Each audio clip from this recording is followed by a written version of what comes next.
They tell the story of slavery like it was a cage with no doors, chains, plantations, whips, fields that stretched so far you couldn't imagine the edge. And in that version of history, freedom only arrives one way: slow, legal, granted by someone in power. That's the story most people learn. It's also not the full story, because hidden beneath the surface of early America, there was a place where slavery never fully won. Not a myth, not a legend, a real place. Dark, wet, dangerous, and free. The Great Dismal Swamp.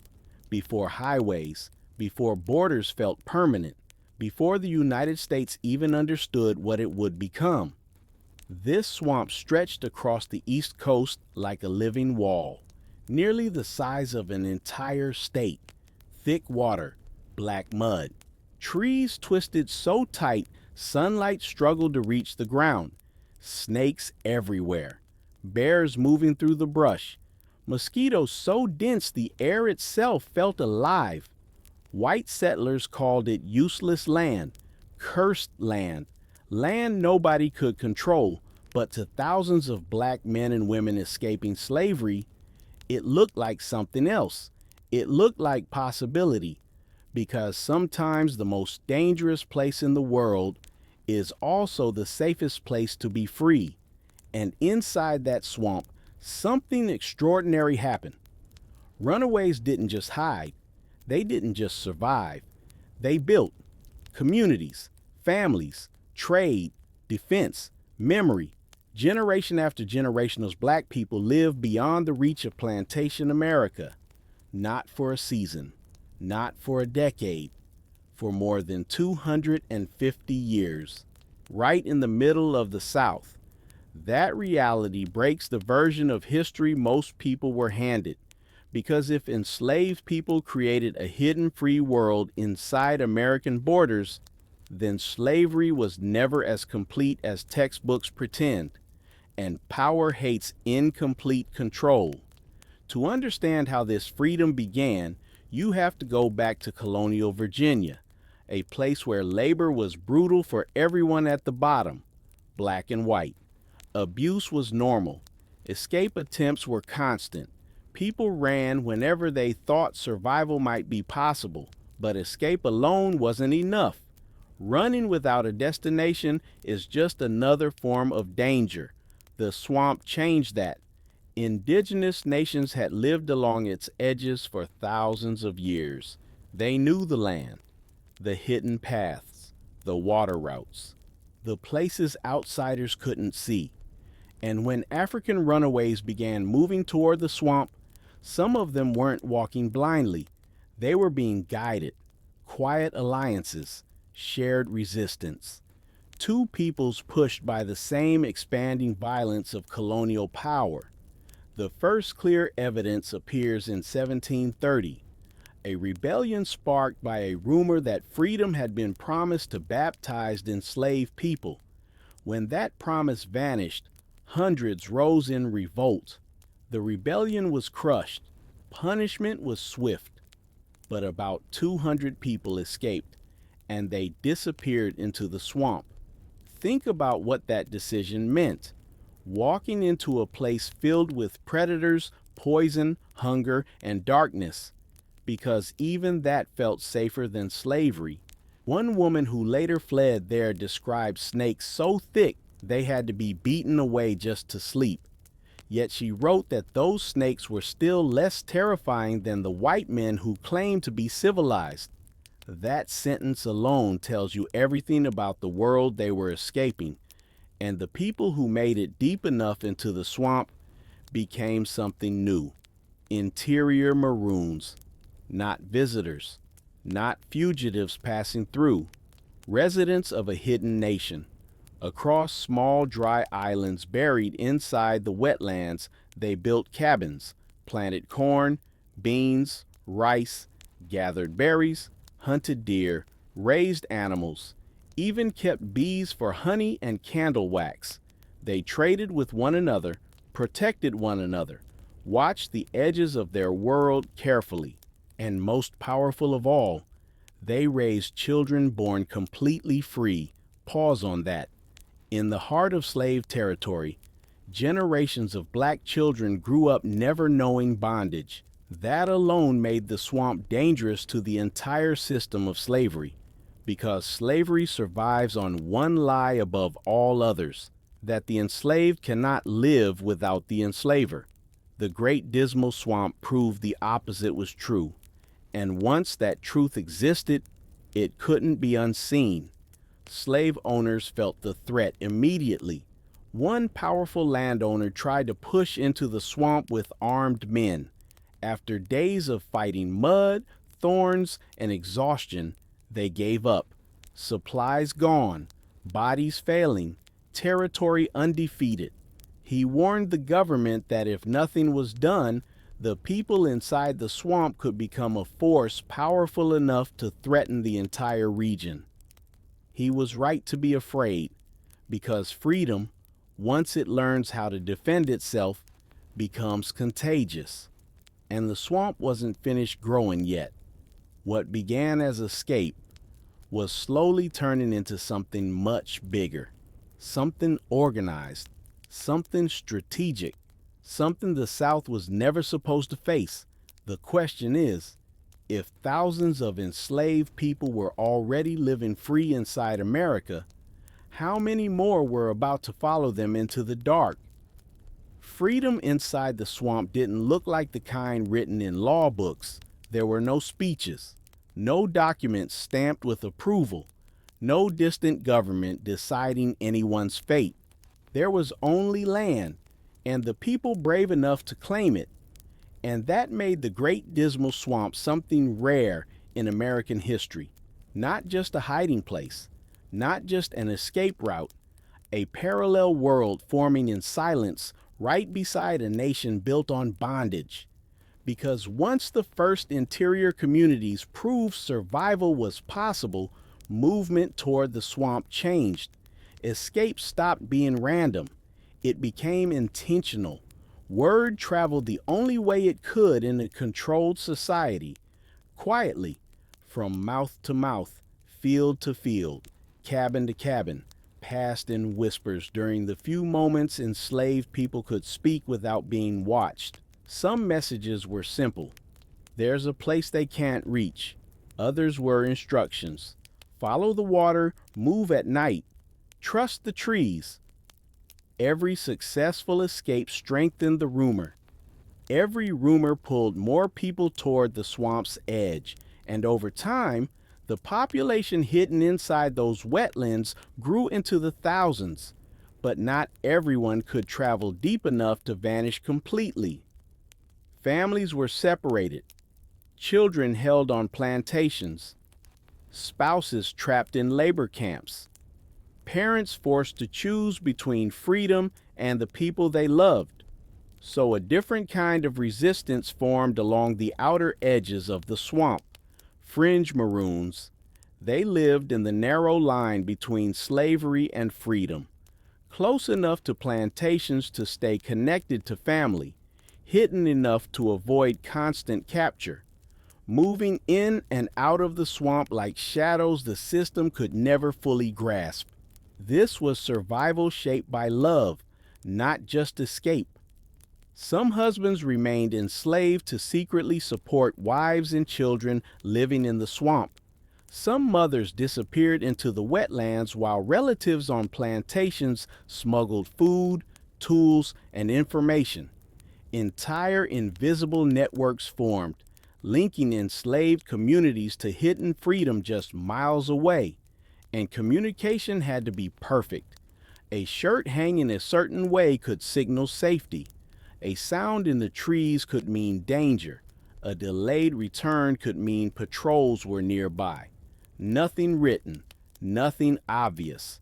Everything understood. Because one mistake didn't just risk capture, it risked torture meant to warn everyone else what resistance would cost. Punishments were public, violent, designed to be remembered. Bodies marked so escape could never be hidden again. But fear didn't stop the movement. If anything, It proved how desperate the system was to keep control, and control was already slipping. Some enslaved people didn't leave forever. They escaped temporarily, slipping into the swamp for days or weeks just to breathe without permission, to sleep without orders, to remember what it felt like to belong to themselves. Then they returned, carrying something invisible back with them: hope. Hope is dangerous in a system built on obedience, because once people believe freedom exists somewhere nearby, submission becomes harder to enforce. Plantation owners felt that shift long before they understood it. Workers disappearing at night, supplies going missing, information spreading in ways patrols couldn't track. The swamp was becoming more than refuge, it was becoming influence, and influence always leads to confrontation.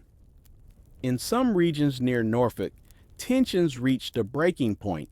White officials declared emergencies after violent encounters with armed black resistance fighters moving between the swamp and surrounding lands. Fear spread quickly through plantation society.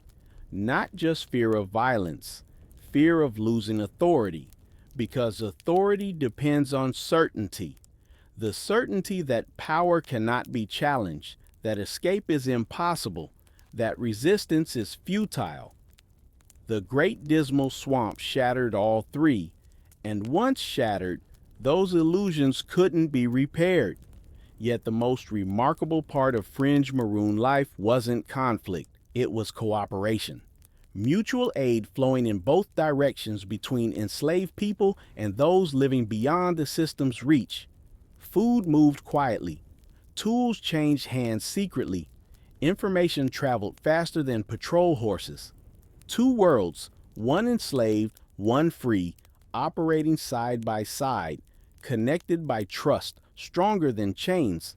That connection revealed something plantation society tried desperately to deny. Enslaved people were never passive, never satisfied, never waiting quietly for rescue. They were planning, adapting, building alternatives wherever space allowed. And the swamp offered more than space. It offered protection the outside world couldn't easily penetrate. But protection alone doesn't sustain a society for generations. Survival requires resources, movement, trade, knowledge of the enemy's plans, which meant the next evolution of Maroon resistance wouldn't happen deep in the interior or even along the fringe. It would happen in the one place slave owners believed they controlled completely: work. Because when the outside world tried to turn the swamp into profit, they unknowingly opened the door for an even more powerful form of freedom to grow inside it. And the people who stepped through that door would prove something plantation America never wanted to admit: that even forced labor could become a weapon if the right hands learned how to use it. So the question now isn't whether the swamp could hide freedom. The question is, what happens when freedom learns how to move through the system itself? Unseen, power believed it understood the swamp. From a distance, it looked like wasted land, wet soil, rotting trees, no clear value. And in a world obsessed with profit, anything that couldn't be harvested was dismissed as meaningless. So the plan was simple: drain it, cut it, turn it into money.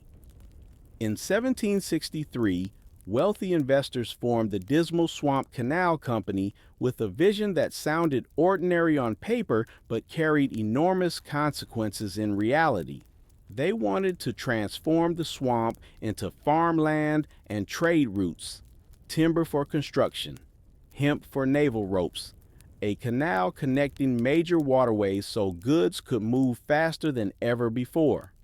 Among those investors was a name every American schoolchild recognizes: George Washington, long before the presidency, long before the mythology.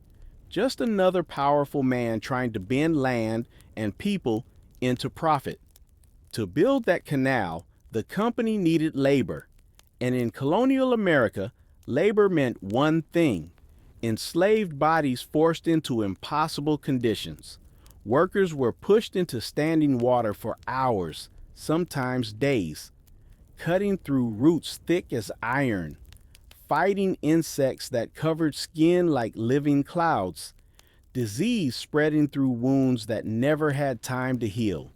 The swamp that had protected freedom was now being forced to serve slavery. But something unexpected happened. Because whenever enslaved workers entered the swamp to cut timber or dig earth, they entered Maroon territory. And territory changes everything. The people hidden inside those wetlands understood the land better than any overseer ever could. They knew safe paths, hidden shelters, where food could be found, where patrols would fail, and knowledge in a controlled system is more powerful than weapons. So instead of confrontation, a quiet exchange began. Shingle cutters, enslaved laborers tasked with harvesting wood, started making secret arrangements with canal Maroons. Goods from the outside world moved inward. Extra labor moved outward. Work quotas mysteriously exceeded expectations. An enslaved worker might arrive with double the required timber. An overseer might ask fewer questions than expected. A Maroon might gain supplies without ever revealing himself. Everyone involved understood the risk. Everyone involved understood the benefit. And sometimes, even the overseers knew. But profit has a way of blinding morality. As long as production increased, silence was easier than investigation. Turning a blind eye became more convenient than enforcing the law, which meant the swamp was no longer just hiding freedom. It was funding it. This was resistance operating inside the machinery of slavery itself. Not loud rebellion, not open warfare.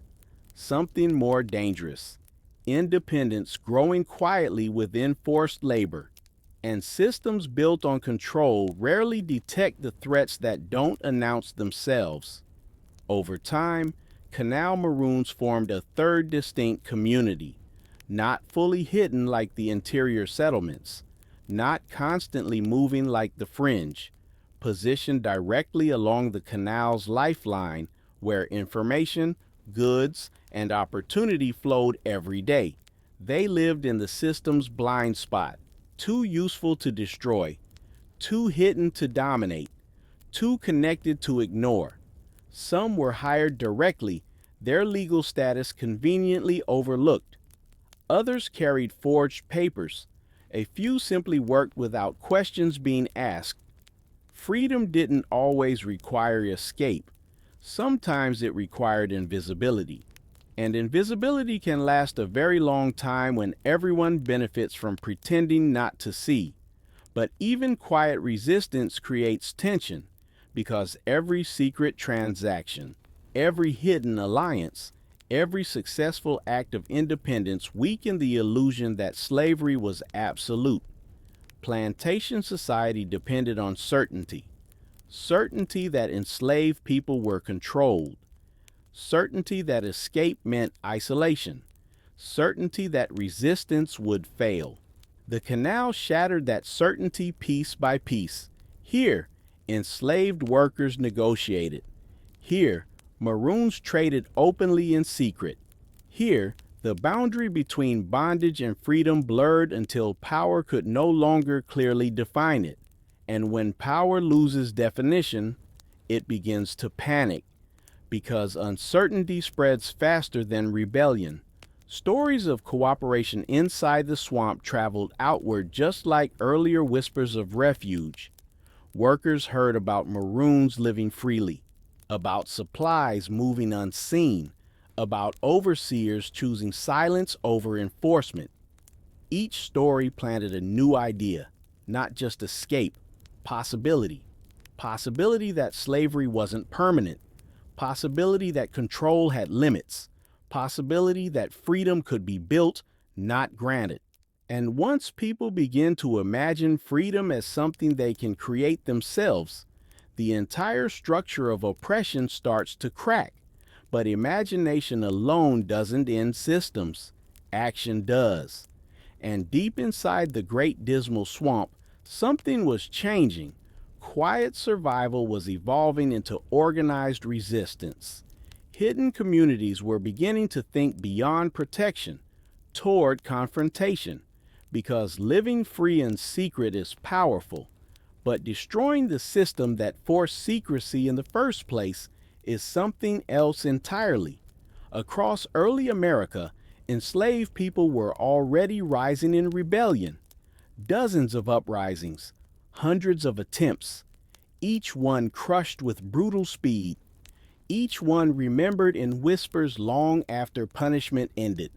Yet the swamp offered something those rebellions lacked: cover, coordination, time to plan. And planning inside freedom is far more dangerous than rebellion inside chains.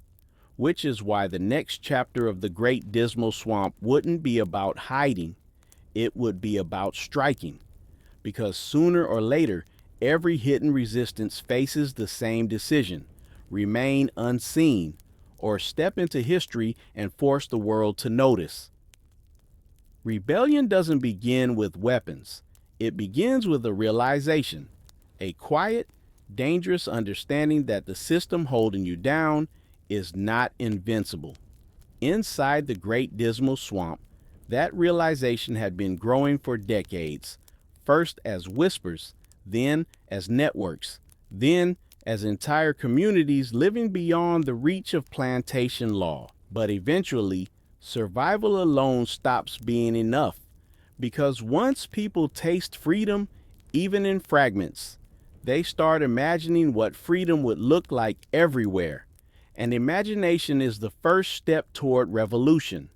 Across the American colonies, enslaved resistance had already taken many forms: slowdowns in the fields, broken tools, secret education, poisoned food, nighttime escapes, coordinated uprisings that flared like lightning and vanished just as fast. More than 250 rebellions erupted during the era of slavery. Most were crushed before they could spread. Punishment was swift, brutal, public. The goal wasn't just to stop resistance, it was to make resistance feel hopeless. But the swamp changed the equation. Because here, rebels didn't have to run after fighting. They already had somewhere to go: a protected landscape, hidden supply lines, communities ready to receive them. The Great Dismal Swamp turned rebellion from a desperate gamble into a strategic possibility. And that possibility terrified the slave-holding world. By the early 1800s, tension in the region had reached a breaking point. Rumors spread through plantations, ports, and back roads, meetings held in secret, messages carried through trusted hands, plans forming beneath the surface of everyday life. The most explosive of those plans would later be called the Easter Conspiracy of 1802.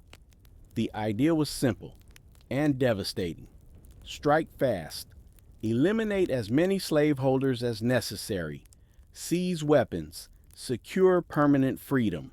Not just for individuals, for everyone. This wasn't a small revolt.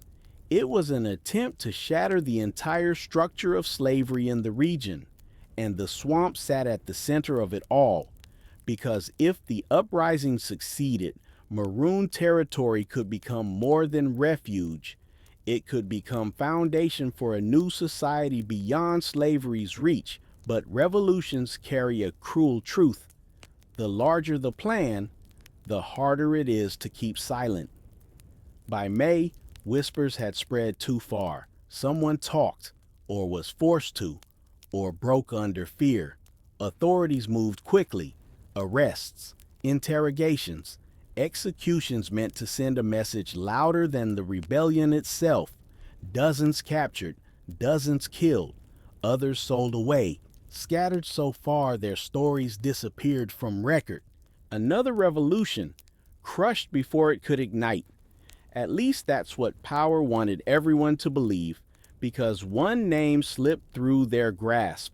Tom Copper, a Maroon, a leader, a man authorities considered dangerous enough to capture publicly and imprison. But history doesn't always move the way power expects. 6 black riders appeared at the jail, not hiding, not hesitating. They broke Copper out, in broad defiance of the system designed to control them. 4 of the rescuers were caught, punished, made into warnings, but 2 escaped, including Copper himself. And after that moment, he vanished.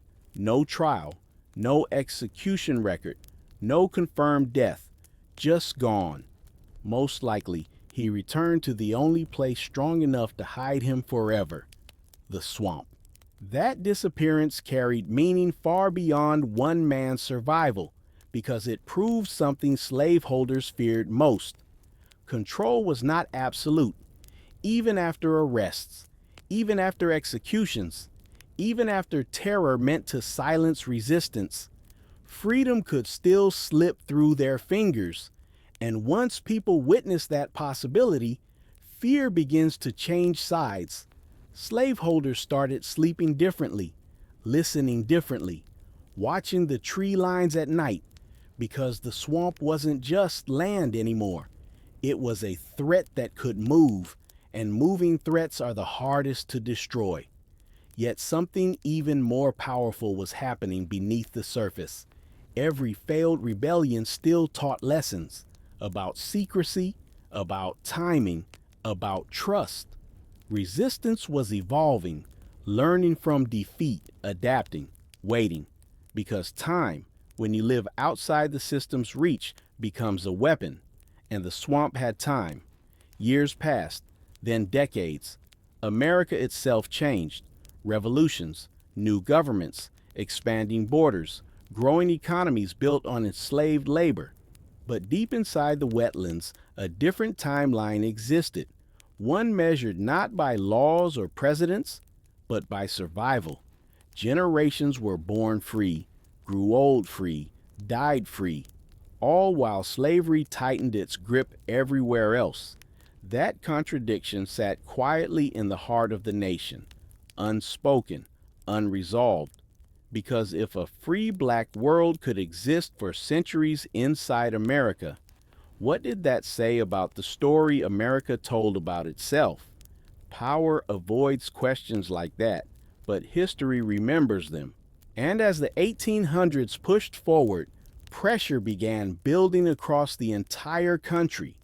Moral pressure, political pressure, economic pressure. Slavery was no longer just a regional system. It was becoming a national crisis, a storm gathering slowly, with consequences no one could fully control. Inside the Great Dismal Swamp, Maroon communities felt that tension long before the first cannon fired, because they understood something others didn't. Systems that rely on total control eventually collapse under their own weight. The only question is when. And when collapse finally comes, survival isn't enough anymore. You have to decide what comes after freedom, which leads to the next turning point in this hidden history, when the world outside the swamp began to crack apart, and the people who had lived free the longest were suddenly forced to step back into a nation that had never learned how to live without chains. Freedom changes meaning when the world around you begins to burn. For generations, the Great Dismal Swamp had existed outside the rhythm of American power.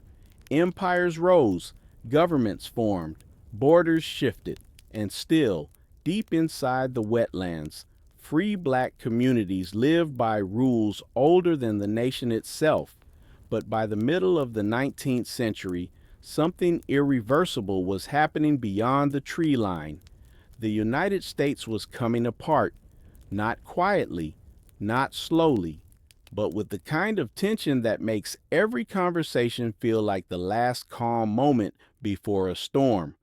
Slavery had expanded farther than its founders ever imagined. Cotton wealth reshaped the South. Political compromise kept breaking under pressure, and the question no one could permanently avoid kept returning. Could a nation built on freedom survive while millions lived in bondage? Inside the swamp, that question sounded different, because here, freedom wasn't theory, it was daily life, hard, fragile, earned, but real, which meant the approaching conflict wasn't abstract, it was personal. If war came, everything would change. Trade routes, patrol patterns, military movement, even the fragile invisibility that had protected Maroon communities for centuries. War doesn't respect hidden worlds. It drags everything into the open. And in 1861, the storm finally broke. The Civil War did more than divide North and South. It shattered the illusion that slavery could last forever. Armies marched, cities fell, plantations emptied as enslaved people fled toward Union lines wherever they could find them. Across the South, enslaved men and women made the same calculation Maroons had made generations earlier.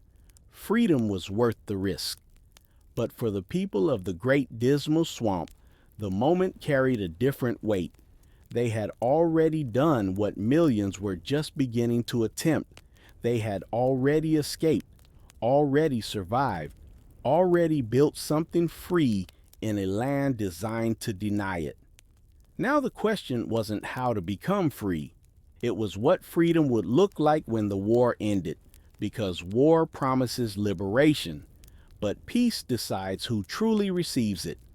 Union troops eventually pushed into regions surrounding the swamp. Military roads cut through terrain once considered unreachable. Supply lines followed. With them came soldiers, engineers, and officials who suddenly saw the swamp not as mystery, but as territory. For centuries, the wetlands had protected Maroon secrecy.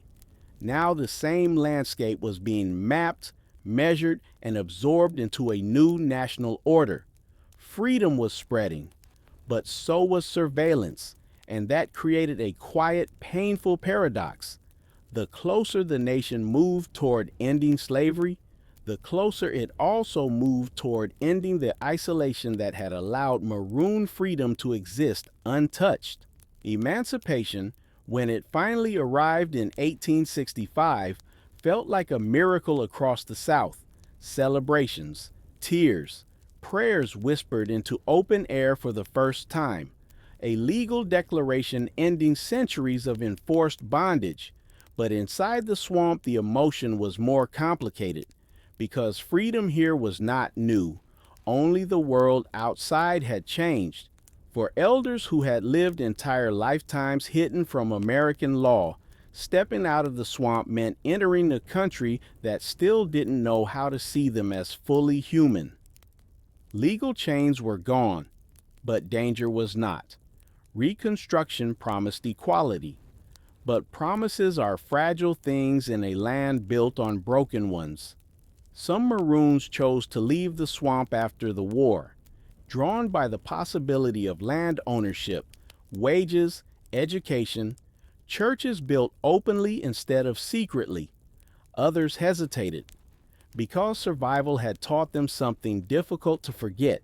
Systems can change names without changing behavior, and history would soon prove that fear justified. Reconstruction collapsed under violence and political betrayal. New laws rose to replace old ones, not called slavery anymore, but designed to control movement, labor, and life just the same. For those who had known true independence in the swamp, the outside world could feel strangely smaller than the wilderness they left behind. Still, time moved forward. Maroon settlements slowly faded from physical memory, cabins swallowed by vegetation, paths erased by water and root systems. tools rusting beneath layers of soil.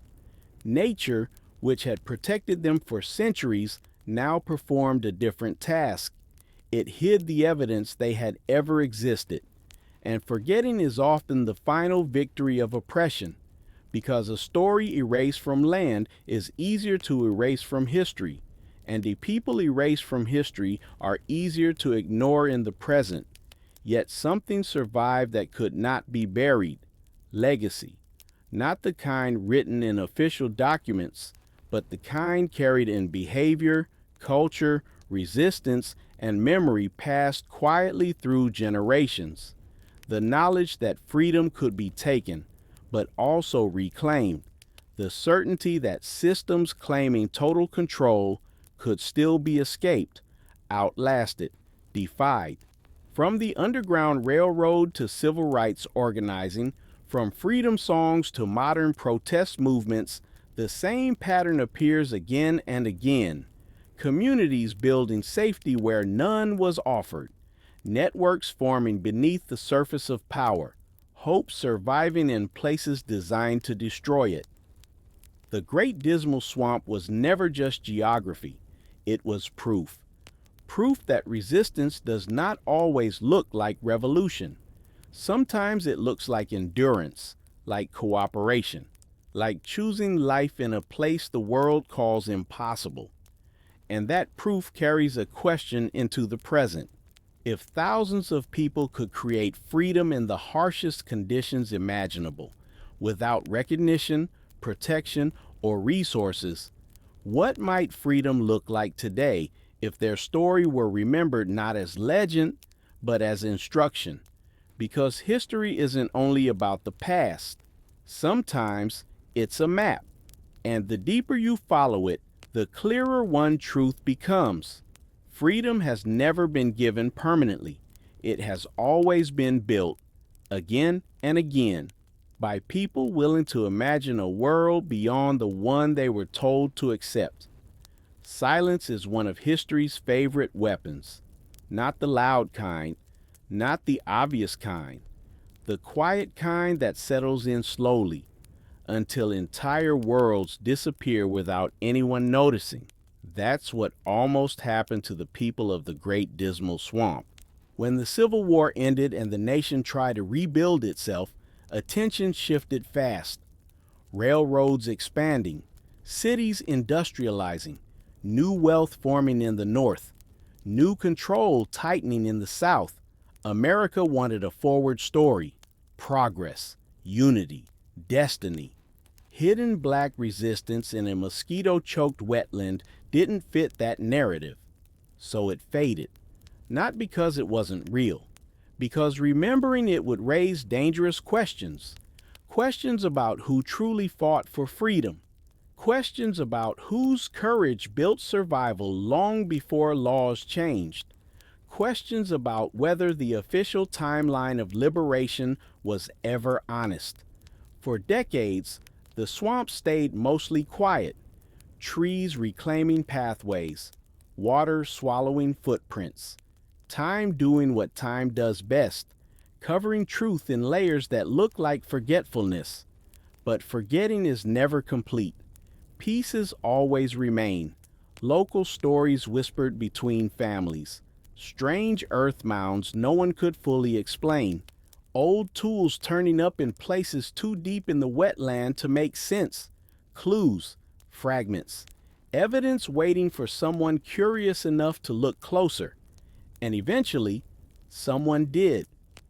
In the 20th century, archaeologists and historians began turning careful attention back toward the swamp, not chasing legend, looking for proof, because legend can be dismissed, evidence cannot. What they found changed everything.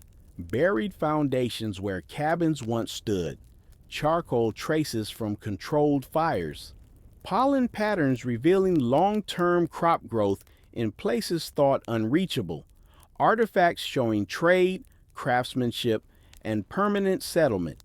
This wasn't temporary hiding. It wasn't scattered survival. It was community, organized, sustained, intentional, A society the size of a small state, living beyond slavery's reach for generations. And the deeper researchers looked, the more unsettling the discovery became.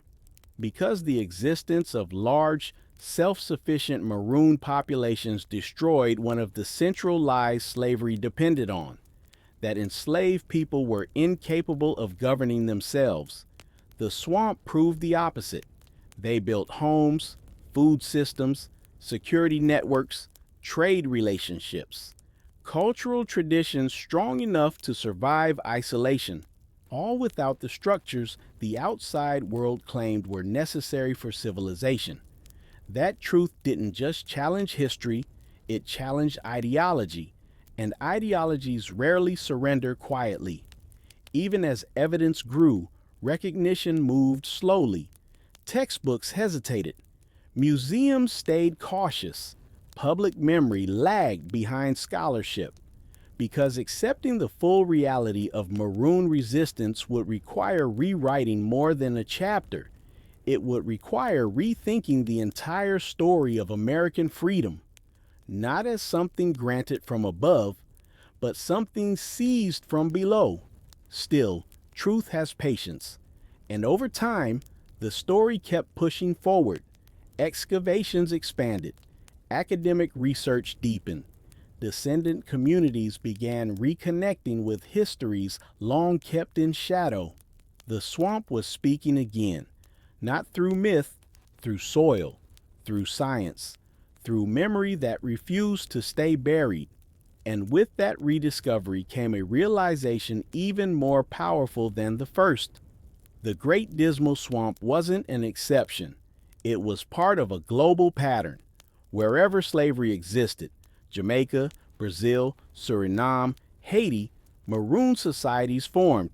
Different landscapes, different languages, same determination, run, survive, build freedom anyway. That repetition across continents reveals something deeper than geography. It reveals instinct, a human refusal to accept permanent domination, a creativity that emerges under pressure, a quiet intelligence focused on one goal above all others: live free, no matter the cost.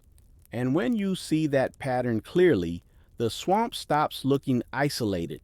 It starts looking connected. Connected to every freedom struggle that came after, every hidden network, every underground movement, every moment when people chose resistance instead of surrender. Which means the real story of the Great Dismal Swamp isn't just historical, it's instructional. Because the same forces that try to erase Maroon communities still operate in different forms today. Control through economics, through land, through surveillance, through narrative. The methods evolve. The objective stays familiar. Limit freedom quietly enough, and people might forget they ever had it. But memory is stubborn, and once a buried history returns to light, it does more than correct the past. It changes the present, because you begin to see survival differently, resistance differently, even freedom itself differently. Not as a moment, not as a law, not as a speech, but as a continuous act of creation, something fragile, something powerful, something ordinary people have always built with their own hands when no one else would. And that realization leads to a final, unsettling thought. If thousands once disappeared into wilderness to build a free world from nothing, and history almost succeeded in erasing them completely, how many other worlds, other resistances, other victories, other truths are still waiting beneath the surface, silent only because no one has looked closely enough yet? There's a moment in every buried story when the past stops feeling distant, when it stops sounding like something that happened to other people in another century and starts sounding uncomfortably familiar. That's where the Great Dismal Swamp becomes more than history, because the deeper you follow the trail of the Maroons, the clearer one pattern appears. Freedom never disappears all at once. It gets narrowed, redirected, managed, until survival itself begins to look like permission. And once survival depends on permission, control is complete. That realization forces a different way of looking at the swamp, not as an escape from America, but as a mirror of it. Two worlds existing side by side, one built on ownership, hierarchy, and enforced silence, the other built on cooperation, secrecy, and self-determination, both real, both powerful, but only one written into textbooks, which raises an uncomfortable question. What determines which histories get remembered and which ones are allowed to disappear? Power rarely erases truth directly. That would be obvious. Instead, it chooses something quieter: neglect. Stories not taught, sites not preserved, voices not recorded, until absence starts to feel natural. The Great Dismal Swamp lived in that absence for generations, not denied, just ignored. And ignoring resistance has consequences, because when people don't know resistance existed before them, they assume they are alone. Isolation weakens courage, but memory strengthens it. That's why rediscovering the Maroons matters far beyond archaeology. It restores continuity, a reminder that survival strategies didn't begin in the modern era. Community defense didn't begin in the 20th century. Underground networks didn't begin with railroads or protests or movements with official names. They began wherever people decided oppression would not be the final word. And that continuity changes how the present looks, because suddenly, modern struggles don't feel new. They feel inherited. Housing battles, land fights, economic exclusion, policing systems, narratives shaped to define who belongs and who doesn't, different language, same architecture, which makes the swamp's lesson sharper than it first appears. The Maroons didn't wait for permission to exist. They didn't wait for courts, or elections, or public opinion to soften. They built freedom first and forced reality to adjust later. That order matters, because history often teaches the opposite. It tells a story where justice arrives through patience alone, where progress is granted slowly by institutions learning to be kind. Comforting story, incomplete truth. The swamp reveals another mechanism entirely: change driven from the margins, pressure created outside official systems. New realities formed quietly until the old ones could no longer hold. Not dramatic, not cinematic, but effective. And effectiveness is what power fears most, because visible rebellion can be crushed, but invisible transformation is harder to stop. You can't easily destroy what you can't fully see, or measure, or predict. That's why Maroon societies mattered so deeply to the slaveholding world. They proved domination was not total. Escape was possible. Alternatives could exist. Hope, once proven real, becomes contagious. And contagious hope is dangerous to any system built on control, which leads to something even more relevant now. The question isn't whether Maroon resistance succeeded. We already know it did, for centuries.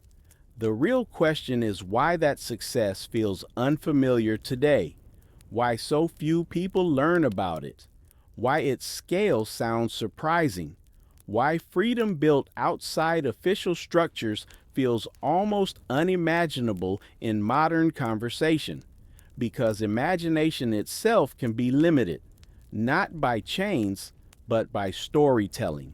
If every lesson about the past centers institutions as saviors, people forget they were ever capable of saving themselves. And once that belief disappears, control becomes much easier to maintain. That's what makes recovering Maroon history powerful. It expands imagination again, shows that survival can become autonomy. Autonomy can become community. Community can become something strong enough to last generations, all beginning in places the world dismissed as impossible. And that realization shifts the emotional center of the story. The Great Dismal Swamp stops feeling tragic, stops feeling desperate, stops feeling like a footnote in someone else's timeline. It starts feeling instructive. Proof that freedom is not a location, not a document, not a promise. It's a practice. Something repeated daily, protected collectively, rebuilt whenever threatened, which makes the final lesson of the Maroons quietly radical. They didn't just escape slavery, they escaped the idea that slavery defined the limits of their future. And once a people escape an idea, controlling them becomes nearly impossible. So the real legacy of the Great Dismal Swamp isn't hidden cabins or lost paths beneath the trees. It's the evidence that another way of living was always possible, even when the entire surrounding world insisted it wasn't. And if that possibility existed then, under conditions almost impossible to survive, what possibilities might still exist now, just beyond the edges of what we've been taught to imagine? Every hidden world eventually faces the same question, not how to survive, but what survival means once the danger shifts, because danger never truly disappears, it just changes shape. For the Maroons of the Great Dismal Swamp, the first danger was capture, chains, patrols, forced return. That threat was immediate, physical, visible. But as centuries passed and slavery itself began to crack, a quieter danger emerged: absorption. Not being dragged back into bondage, but being slowly pulled into a society that had never planned to see them as equals. Freedom declared on paper does not guarantee freedom in practice, and the end of war does not end the habits that created it. So when formerly enslaved people across the South stepped into legal emancipation, they didn't enter a blank future. They entered a redesigned system, new laws controlling movement, new economic traps replacing forced labor, new violence enforcing old hierarchies without using the old language, power adapting without surrendering. For Maroons who had lived outside all of that, the shift felt especially sharp. Inside the swamp, survival depended on cooperation, shared food, shared warning systems, shared protection. No courts, no overseers, no distant authority deciding worth. Outside the swamp, freedom came with contracts, debts, boundaries, surveillance, a different structure, but still a structure. And that contrast reveals something crucial. Not all freedom feels the same. Some freedom is negotiated. Some is conditional. Some is watched carefully to ensure it never grows too strong. But the freedom built in hidden places, the kind created without permission, carries a different energy entirely. It remembers how to exist without approval. That memory is powerful, and power rarely welcomes competition, which helps explain why Maroon histories were allowed to fade so quietly. Because their existence posed a dangerous example. They showed that oppressed people could organize complex societies alone, protect themselves, feed themselves, govern themselves, without the systems claiming ownership over their lives. That truth threatens more than slavery.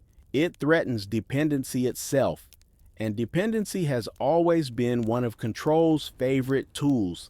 If people believe survival requires the very system restricting them, resistance becomes harder to imagine. But Maroon shattered that illusion centuries ago. They proved another path could exist, not easy, not safe, but real, which makes their disappearance from mainstream memory even more revealing.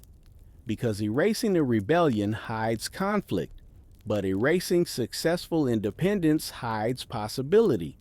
And hiding possibility is one of the most effective ways to shape the future. If no one remembers alternatives, the present begins to feel permanent. Yet permanence is rarely real. History moves in cycles of pressure and release, control and resistance, forgetting and rediscovery.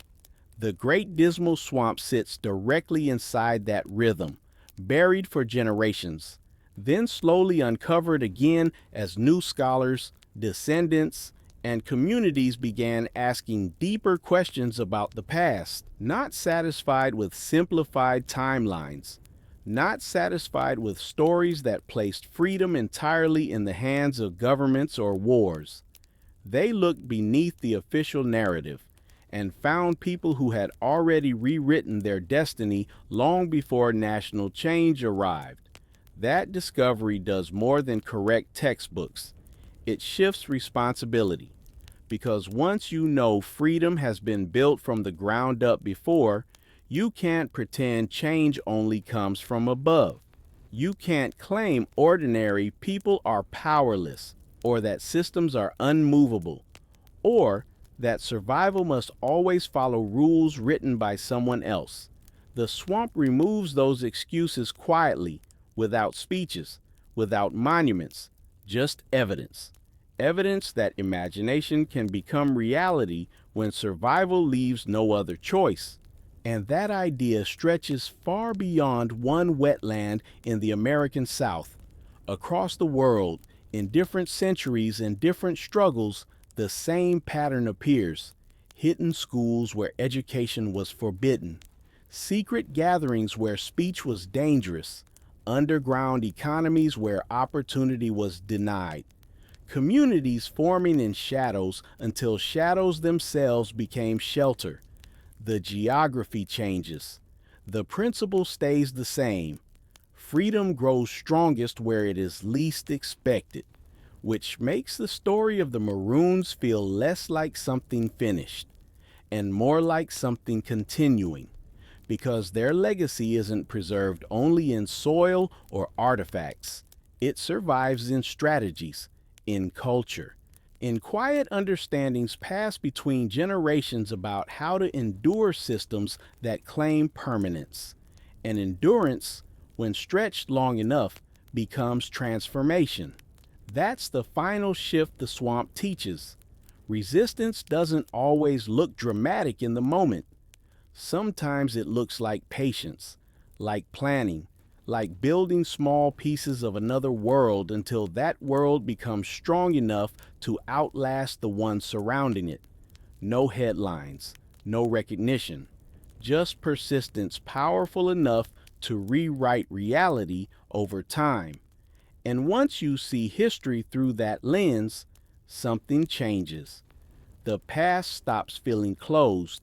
The present stops feeling fixed. Even the future stops feeling predetermined. Because buried inside the story of the Great Dismal Swamp is a quiet, stubborn truth. No system, no matter how strong it appears, has ever been absolute. Someone, somewhere, has always been building a way out. Which leaves one final question hanging in the air. If freedom has always begun in hidden places, where might the next hidden place be forming right now? Unseen, unnoticed, and slowly preparing to change everything. There is a difference between a place being forgotten and a place being allowed to disappear. One feels accidental, the other feels intentional. And when you trace the long silence around the Great Dismal Swamp, that distinction begins to matter, because landscapes hold memory differently than books do. Paper can be rewritten, archives can be edited, stories can be softened until they no longer threaten anyone, but land is stubborn. It keeps impressions, footpaths pressed into soil, charcoal buried beneath layers of moss, seeds that should not exist in certain places unless someone planted them. The swamp remembered, even when the nation chose not to, And that creates a tension at the heart of this story, a hidden freedom strong enough to last centuries, a national narrative fragile enough to ignore it. Those two truths cannot comfortably exist side by side. So one of them had to shrink, not through force, through distance. As the United States expanded westward and industrialized northward, attention moved away from wetlands and toward rail lines, factories, and cities rising into the sky. Progress demanded forward motion. Forward motion rarely looks backward, which meant the Maroons slipped further into shadow with every passing decade. Not erased in a single moment, just gradually pushed outside the frame.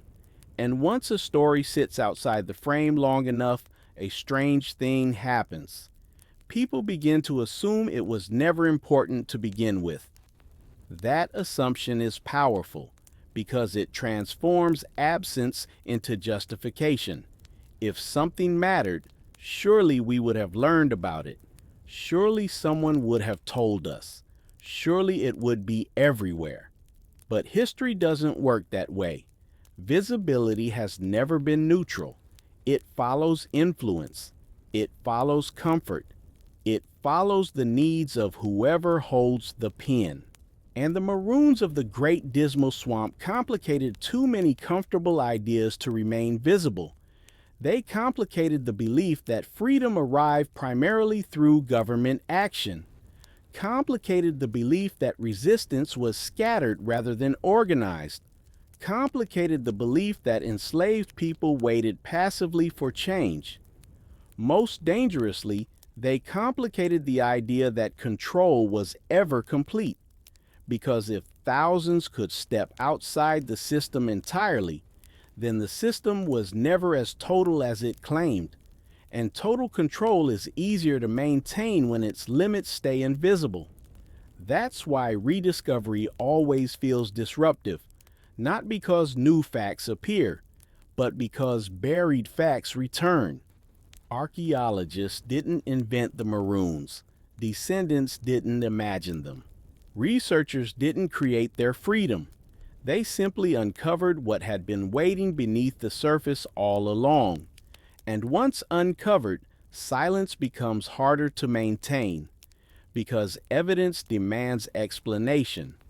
Cabins deep in wetlands, long-term agriculture in hidden terrain, trade networks operating beyond formal economies. These aren't accidents. They are intention made visible, which shifts the emotional center of the story again. The swamp is no longer just refuge, no longer just resistance. It becomes something even more radical: design, a deliberately built alternative to the world outside it. That word changes everything, because refuge implies temporary escape, resistance implies reaction, but design implies vision. It means the Maroons were not only running from oppression, they were moving toward a different future, planning it, testing it, living inside it long before the wider nation could imagine such a possibility. That level of vision rarely fits the stereotypes history assigns to oppressed people, and stereotypes are easier to preserve than complexity, so complexity gets buried first. Yet complexity always finds a way back, through research, through memory, through questions persistent enough to refuse easy answers. And when it returns, it reshapes more than understanding of the past. It reshapes expectation of the future, because the Maroons demonstrate something quietly revolutionary. Freedom does not need to begin with permission. It can begin with imagination strong enough to survive long enough to become reality. That lesson reaches far beyond one century or one country. Every era contains people told that change is impossible, that power is permanent, that resistance is futile, that survival requires acceptance. And every era also contains people quietly proving otherwise, building networks, sharing knowledge, creating spaces where different rules apply.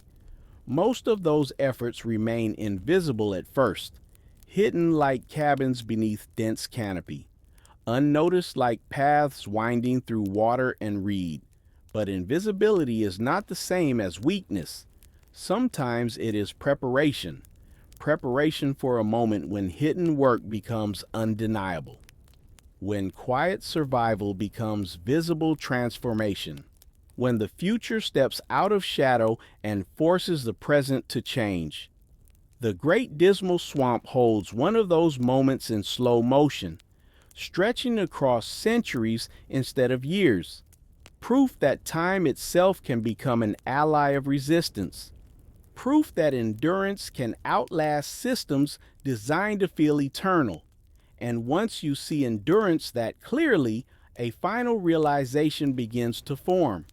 The real power of the Maroons was never just that they escaped, it was that they persisted, long enough to create memory, long enough to leave evidence, long enough to speak across generations to people they would never meet, including us. Which means the story is no longer only about what happened in the swamp. It becomes a question directed forward in time. If endurance could build freedom then, what might endurance be building now? Quietly, patiently, beyond the edges of what the present believes is possible. Some histories end with celebration, others end with disappearance. But the most powerful ones don't end at all. They echo. That's what makes the Great Dismal Swamp different from so many other stories of resistance. It refuses to stay contained in the century where it began. Because once a people prove freedom can exist outside the structures designed to deny it, that proof doesn't stay buried in one place. It travels, not always through documents, not always through monuments, but through something quieter and far more durable, inheritance of mindset. You can trace that inheritance across time if you know where to look. Communities forming mutual aid networks long before governments offered protection.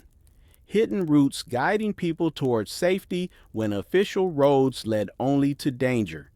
Shared knowledge passed carefully from one generation to the next about how to endure systems built to exhaust them. Different names, different centuries, same underlying logic: survival as collaboration, freedom as construction, hope as strategy instead of emotion. These patterns don't appear randomly. They repeat because they work. And when something works against overwhelming odds, power pays attention, not always publicly, but strategically, because the existence of successful resistance forces every system of control to adapt, to tighten, to disguise itself differently, to make domination appear natural instead of imposed. That adaptation is one of history's most consistent rhythms. Resistance emerges, control responds. Resistance evolves again, back and forth, generation after generation, like a tide refusing to settle. The swamp sits at one crest of that tide, a moment when resistance didn't just push back, it stepped entirely outside the shoreline of control. And that's why its legacy feels so alive even now. Because the central question it raises has never stopped being relevant. What happens when people stop negotiating with injustice and start designing life beyond it? That shift, from reaction to creation, is where true transformation begins, not with permission, not with approval, but with imagination disciplined enough to survive reality. The Maroons understood something many societies forget. Freedom is fragile when it depends on someone else's decision, but it becomes resilient when communities learn how to generate it themselves. Food grown collectively, security maintained collectively, knowledge protected collectively. No single point of failure. No single authority able to erase everything at once. That structure is difficult to destroy because it lives in relationships instead of buildings.